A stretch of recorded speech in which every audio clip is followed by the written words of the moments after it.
from my heart and from my hand. Why don't people understand my intention? Good evening, guys. So it's time to take a small trip and a break from the workshop because we're actually heading to England. The first job is to visit Kingston Precision Engineering to pick up a reconditioned automatic gearbox for one of the Minis. And then on Sunday we're going to drop into the Brooklands Mini Festival. So yeah, stay tuned and enjoy the video.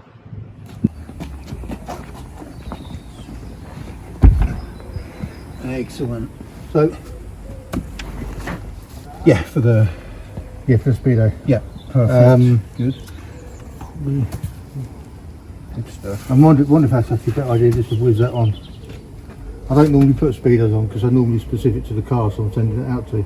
But as yours is here, I could have just whizzed it on. You want to do it for me? Do it quick? Yeah, probably be safer, isn't it? I'm going to take it out, then you've got to get the pump off. Yeah, no worries.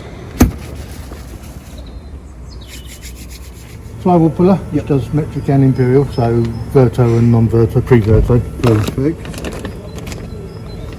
Okay. That's a third gear clutch hub tool. Yeah. So it's for automatic. Another one for automatic.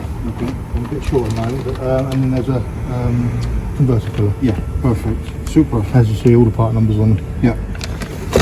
So guys, what you saw there was me actually picking up this replacement gearbox and a new transfer case from Kingston Precision Engineering and talking to Martin. Now he's the gentleman behind AP2 World and also behind Churchill Tools that specialise in gearboxes and in specifically automatic gearboxes for the Mini. Now we get a lot of questions via the channel asking various adjustments and fitments and what you can and can't do with automatic gearboxes for the classic Mini, and we talked to Martin and he's agreed to do a step-by-step breakdown video of how to build one of the automatic gearboxes. That video will come much later. For the moment we're actually going to move on to the visit that we did later in the day to Brooklands Museum and the Mini Festival. So I hope you enjoy it.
Hi guys, I just want to stop the video there for a moment and let you know that any donations or ad revenue generated by this channel is actually being given towards cancer counselling charities that are helping families that have received a cancer diagnosis get through difficult times. So any help from your side, donations, or just watch the video to the end is highly appreciated. And you know, from my side, thank you so much for the support so far.